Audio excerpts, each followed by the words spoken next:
변대준의 건강정보.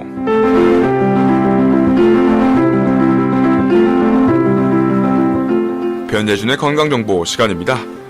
코너스톤 유료원의 변대준 박사님과 함께 건강정보를 전해드립니다. 박사님 안녕하세요. 네, 안녕하셨습니까? 네, 오늘은 어떤 건강정보를 들고 찾아오셨나요? 네, 오늘은 대사증후군에 대해서 말씀드리겠습니다. 대사증후군이다. 네. 사실 이 한국말로 했을 때 좀 잘 와닿지 않는데 네네. 좀 자세히 설명을 해주시죠. 네, 영어로도 사실은 어려운 말인데요. 네. 메타볼릭 신드롬이라고 불러요. 네. 이게 좀 어려운 말이고 뭔지 몰라서 처음에는 신드롬 X라고 이렇게 불렀던 그런 병입니다. 신드롬 X라고 불렀던 대사증후군. 네네. 네.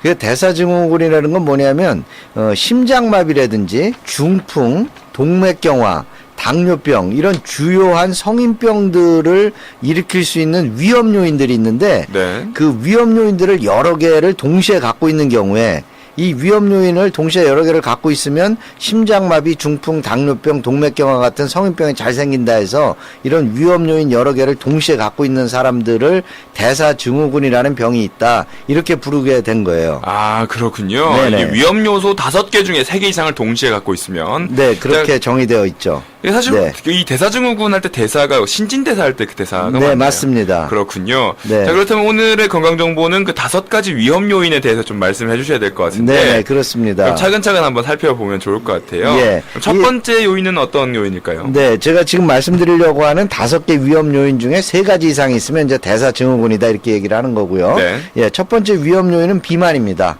비만. 네, 뭐 상식적으로도 뭐 금방 와 닿을 것 같습니다. 그렇죠. 예, 비만하면 심장마비, 중풍, 당뇨병, 동맥경화가 잘 생길 것 같지 않습니까? 그죠? 딱 그렇게 느껴지네요. 네네, 그렇죠. 예. 네. 예, 그냥 뭐 눈으로 봐서 이렇게 체중이 많이 나간다 이런 경우도 비만이라고 할 수도 있고요.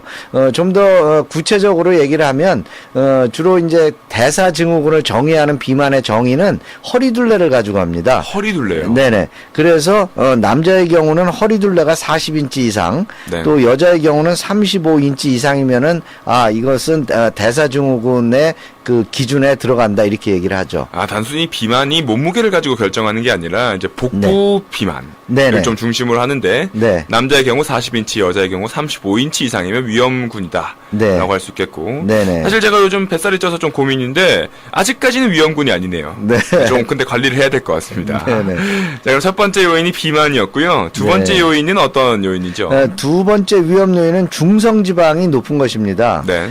중성지방이라는 말이 좀 생소할 수도 있는데요. 콜레스테롤 하면 많은 사람들이 다 알 거예요. 그렇죠. 예, 이 콜레스테롤과 마찬가지로 우리 몸속에 있는 지방의 일종이에요.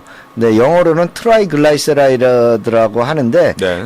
이 중성지방을 이제 혈중에서 재가지고 150 이상이 넘으면 대사증후군에 속할 가능성이 높아진다 이렇게 얘기를 하죠. 그렇군요. 이 중성지방, 우리 네. 몸속에 있는 지방의 일종인데 이 중성지방이 150을 넘으면 네. 그 가능성이 커진다 이렇게 말씀해 주셨고요. 네네. 자, 그럼 세 번째 요인은 어떤 요인이죠? 세 번째 위험 요인은 이제 콜레스테롤 중에서 이제 좋은 콜레스테롤이 적은 경우가 여기에 해당이 됩니다. 아, 저는 이 콜레스테롤 중에 좋은 콜레스테롤 있는 건 처음 들어봤는데. 그렇습니까? 네. 심지어 이 콜레스테롤 수치가 높은 경우에 위험한 게 아니라 낮은 경우에 위험하다. 네, 콜레스테롤은 그 안에 좋은 콜레스테롤이 있고 나쁜 콜레스테롤이 있어서 네. 나쁜 콜레스테롤은 말 그대로 나쁜 거예요. 그래서 너무 많은 게 안 좋은 거고요. 그렇죠. 예, 좋은 콜레스테롤은 말 그대로 좋은 거기 때문에 많을수록 좋은 거죠. 네. 예, 이 좋은 콜레스테롤을 영어로는 HDL 콜레스테롤이라고 부르는데 이 HDL 콜레스테롤이 높을수록 좋은 건데 네. 이 수치가 낮은 경우에는 대사증후군의 위험성이 높아진다 이렇게 얘기를 하죠. 그렇군요. 네네. 콜레스테롤 중에 좋은 콜레스테롤이 있는데 네. 그 콜레스테롤이 낮은 경우에는 대사증후군의 요인이 될 수 있다. 네, 그게 나쁜 거죠. 그러니까 그렇죠. 숫자가 낮을수록. 알겠습니다. 자, 그러면 이제 좀 또 나야 될 게 있을 것 같은데요. 네. 네 번째 요인에 대해서 말씀해 주시죠. 네, 혈압이고요. 네. 그 다음에는 5번째는 혈당입니다. 예, 혈압이 높으면 비만과 마찬가지로 심장마비, 중풍, 당뇨병이 잘 생길 거다. 이것도 상식적으로 금방 생각이 되잖아요. 그렇죠. 예, 그래서 혈압이 높은 것이 그 대사증후군의 위험 요인이 되고요. 네. 그 다음에 마지막으로는 혈당이 높은 것이 또 하나의 위험 요인이 됩니다. 혈당이 높다는 것은 그 당뇨병 자체는 당뇨병이라든지 중풍 당뇨병 이런 것들이 생길 수 있는 위험 요인이 대사증후군인데요. 그렇죠. 대사증후군은 당뇨가 되기 전 단계지만은 정상보다 당이 높은 경우에 네. 대사증후군에 포함될 가능성이 높다 이렇게 생각이 되는 거죠. 예, 그래서 정상의 혈당은 공복 시에 100까지가 정상입니다. 네. 예, 100이 정상인데 당뇨병이 있다고 하려면은 공복 시에 126 이상이 넘어야지 당뇨병이 있는 거거든요. 네. 근데 당이 정상보다는 높지만 당뇨병이 되지는 않을 정도 100에서 126 사이에 있을 때 대사증후군의 위험성이 높아진다 이렇게 얘기를 합니다. 그러니까 단순히 당뇨병이 있다는 있다 없다로 판단을 하는 게 아니라 네, 그 전 단계. 그렇죠. 네. 혈당 수치가 좀 높을 때 대사증후군의 위험 요인이 있다 이렇게 말씀을 해주셨습니다. 네네. 자, 그러면 이게 사실 5가지를 쭉 말했기 때문에 네. 좀 요약 정리가 안 되는 것 같은데 네네. 간단하게 정리를 좀 부탁드릴게요. 네. 대사증후군이라는 것은 심장마비, 중풍, 당뇨병, 동맥경화와 같은 성인병을 일으킬 수 있는 위험 요인이 있는 그런 경우를 대사증후군이 있다라고 하는데 5개의 위험 요인 중에서 3가지 이상이 있으면 대사증후군이 있다 이렇게 이제 진단을 하고요. 네. 그 5개의 위험 요인은 첫째는 비만, 둘째는 중성지방이 높은 것, 셋째는 좋은 콜레스테롤이 낮은 것, 넷째는 혈압이 높은 것, 5번째는 혈당이 높은 것입니다. 알겠습니다. 네.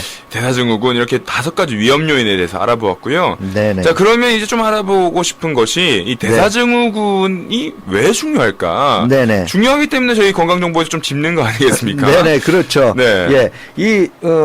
대사증후군이 있는 사람은 다른 사람들에 비해서 그 성인병의 발병이 많다라는 것이 중요하게 처지는 그런 이유가 되겠습니다. 네. 그래서 좀 구체적으로 말씀드리면 대사증후군이 있다고 진단된 사람들, 다시 말하면 아까 말씀드린 위험 요인 5개 중에서 3개 이상이 있으신 분들, 네. 그거 한번 따져보세요. 본인이 한번 라디오 방송을 지금 듣고 계신 분들도 내가 비만이 있나, 내가 혈압이 높은가, 내가 혈당이 정상보다 좀 높은가, 또 내가 그 중성지방이 좀 높은가, 좋은 콜레스테롤은 낮은가 이렇게 따져봐가지고요. 그렇죠. 그 5가지 중에서 3가지 이상이 있다라고 하면 그분은 대사증후군이 있는 거예요. 그렇군요. 그렇게 되면 그분은 다른 사람들보다 심장마비에 걸릴 확률이 2배가 더 높습니다. 더블이 되네요. 네. 그리고 당뇨병에 걸릴 확률은 5배가 더 높습니다. 당뇨병 5배. 네네. 좀 그리고 심하네요. 또 대사증후군이 있는 사람들은 중풍이 걸릴 확률도 높아지고요. 그렇죠. 예, 동맥경화가 생길 확률도 높아집니다. 맞습니다. 아무래도 사실 그냥 간단하게만 생각하면 이 대사증후군이라는 게 그냥 저희가 흔히 말하는 그 몸이 안 좋은 상태가 네. 좀 거의 대부분 들어간다는 걸로 이제 생각을 해볼 수 있을 것 같은데요. 네네. 자, 그러면 이제 좀 알아봐야 될 것이 어떤 사람에게 대사증후군이 잘 생기는가? 네네. 이것도 좀 여쭤보고 싶은 부분 중에 하나인데요. 예, 사실은 거꾸로 생각해 보면 금방 생각이 날 수 있겠죠. 네. 어떤 사람이 비만해지는가, 어떤 사람이 당이 높은가, 네. 어떤 사람이 혈압이 높은가 이렇게 이제 생각해 보면 쉽게 알 수가 있겠어요. 그래서 신체 활동이 적은 사람 대사증후군이 잘 생기겠죠. 그렇죠. 그죠? 예. 그 다음에 그 식사 습관이 아무래도 비만을 가져오는 방식으로 식사 습관이 있으신 분들 이런 네. 분들도 잘 걸리겠죠. 그죠? 고지방 저단백, 네네. 빨리 먹는다든지. 네네, 그렇습니다. 네. 네. 그러나 지금 이제 그런 것들을 이야기하는 것은 매우 상식적인 거기 때문에 제가 그렇죠. 말씀드리고 싶은 것은 그런 상식적인 것 이외에도 대사증후군이 잘 생기시는 분들이 있다라는 거예요. 그렇군요. 예, 어떤 분들이냐면 가족 중에 당뇨병이 있으신 분들, 네. 그 다음에 인종 그룹 중에서는 멕시칸 아메리칸, 인종 중에서. 네, 히스패닉 그룹이라고 얘기를 하죠. 네. 그 다음에 여성의 경우에 그 다낭종성 난소라는 병이 있는데 난소에 여러 개의 그 물혹이 있는 그런 병이 있으신 분들이 계세요. 네. 그런 분들이라든지 그 다음에 어떤 특정한 약을 쓰시는 분들한테도 이게 잘 생겨요. 그 중에서 특히 그 노인들의 안전제 목적으로 쓰이는 일부의 약들이 이 대사증후군을 생기게 할 수도 있고요. 네. 또 치매가 있으신 분들 행동 조절을 위해서 쓰는 약 중에도 이런 대사증후군을 생기게 하는 그런 약이 있습니다. 그렇군요. 네네. 사실 뭐 흔히 말할 때 이제 건강 습관이 안 좋은 분들에게 대사증후군이 걸리지 않겠냐. 네. 일단 그건 상식적이지만 네. 뭐 특별한 조건이 가지고 있으신 분들에게 네네. 대사증후군이 잘 생길 수 있다 이렇게 말씀해 주셨습니다. 네네. 자, 그렇다면 이제 대사증후군의 치료 방법에 대해서 좀 알아봐야겠죠. 예. 뭐 사실 뭐 이것도 대사증후군이라는 말 자체는 굉장히 어려운 말인데요. 네. 예. 실제로 이것을 어떻게 관리하느냐는 매우 상식적이에요. 사실은. 그렇겠네요. 네. 그래서 뭐 건강한 생활 습관을 유지하는 것이 가장 좋은 방법인데요.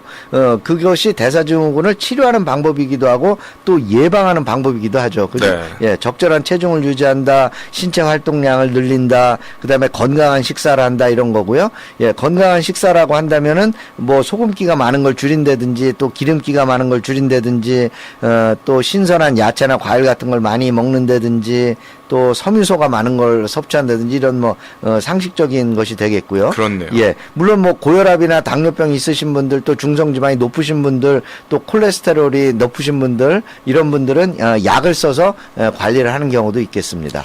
알겠습니다. 오늘의 변재준의 건강정보는 대사증후군에 대해서 알아보았습니다. 신드롬 X라고도 불리고 메타볼릭 신드롬이라고도 불리는 대사증후군인데요. 이 5가지 위험 요인에 대해서 알아보았고 어떤 사람에게 대사증후군이 잘 생기는지 그리고 대사증후군의 치료 방법에 대해서도 알아보았습니다. 변재준의 건강정보 시간 코너스톤 의료원의 변재준 박사님과 함께 배워봤습니다. 박사님 오늘도 감사합니다. 네, 다음 시간에 뵙겠습니다.